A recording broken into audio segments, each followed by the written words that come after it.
Shalom para todos, esse é o seu canal O Apologeta. Você sabia que existe nas Escrituras Sagradas uma revelação da parte de Deus que põe um ponto final nessa questão da Trindade Divina e no unicismo? Pois bem, abra sua Bíblia aí no livro de Mateus, capítulo 16, versículos do 3 ao 23. É justamente naquele momento em que Jesus pergunta aos discípulos o que é que os homens pensam dele, a respeito dele.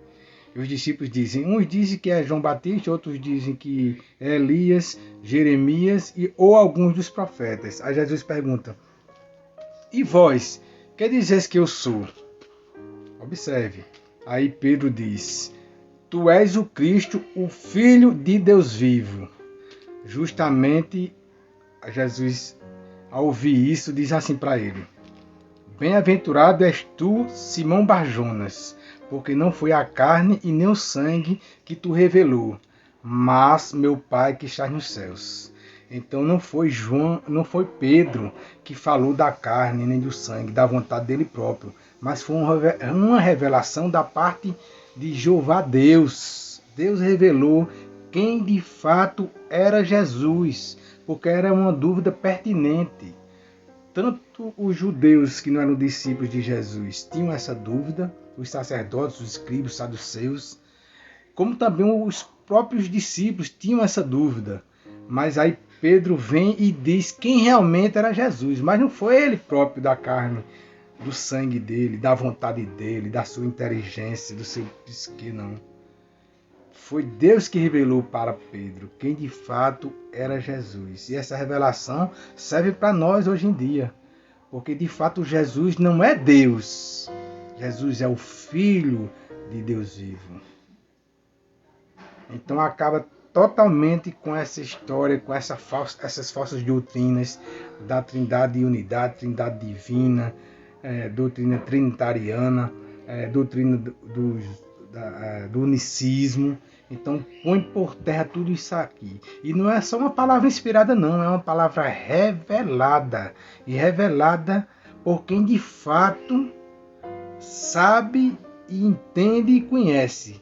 Porque ninguém conhece mais o Filho senão o Pai. E ninguém conhece tão somente o Pai senão o Filho. Então Deus conhece Jesus, sabe quem de fato ele é. E Deus revela para Pedro que Jesus é seu Filho. Como de fato as Escrituras expressam que Jesus é o Filho unigênito e primogênito de Deus. Então nós não podemos negar o Filho e confessar o Pai. Ou negar o Pai e confessar o Filho. Temos que confessar o Pai e confessar o Filho. O próprio Jesus disse em João 14:1, não se turbe o vosso coração. Crede em Deus, crede também em mim. Então nós temos que, a nossa fé tem que ser direcionada aos dois, como duas pessoas distintas, pessoas unidas no mesmo propósito, por isso que ele disse que eu e o Pai somos um, porque estão unidos no mesmo propósito, mas não é uma pessoa só, são duas pessoas distintas. Uma é Jeová Deus, outra é seu Filho. Um é o Pai e o outro é o Filho. Então essa revelação de Deus é que tem que ser aceita hoje na igreja, nas igrejas. Por quê?